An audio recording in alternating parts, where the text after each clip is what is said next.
Sarah moves into an old apartment complex, Unit 404. The building is quiet, almost too quiet. The previous tenant, according to the manager, left suddenly.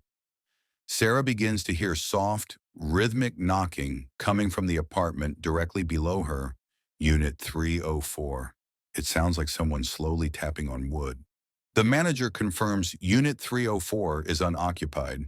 The knocking continues, always on the hour, every hour, from 11 p.m. to 5 a.m.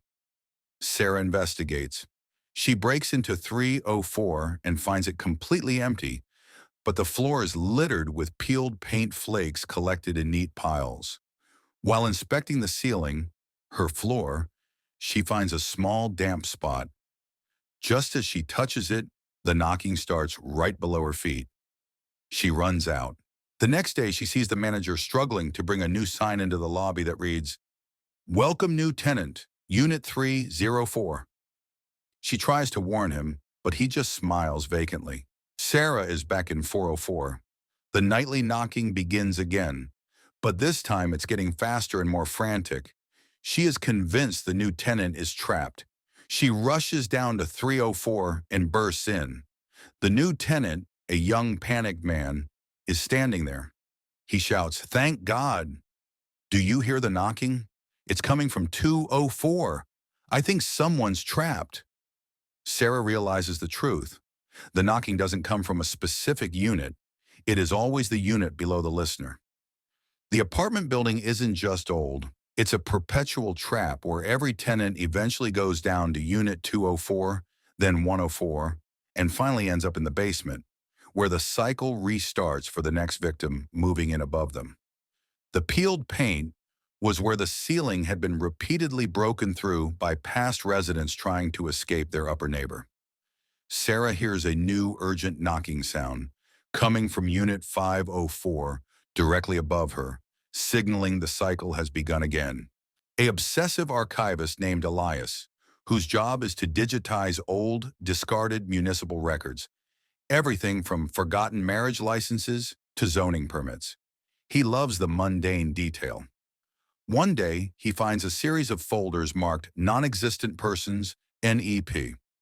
These folders contain records of people who vanished without a trace, but also their entire documented lives up to the moment they were officially declared non-existent years after disappearing.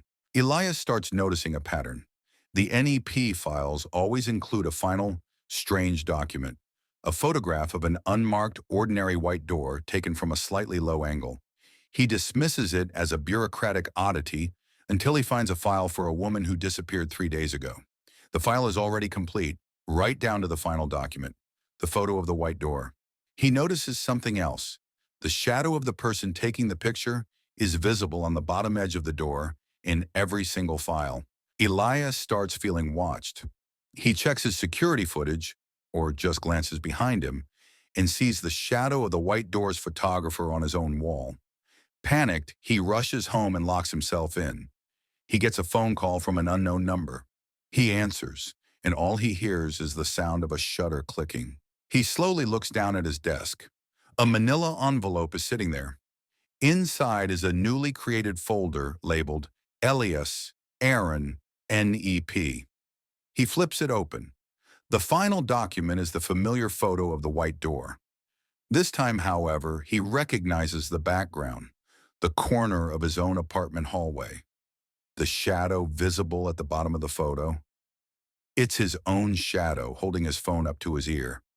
He realizes the last thing the non-existent ever do is receive their own file.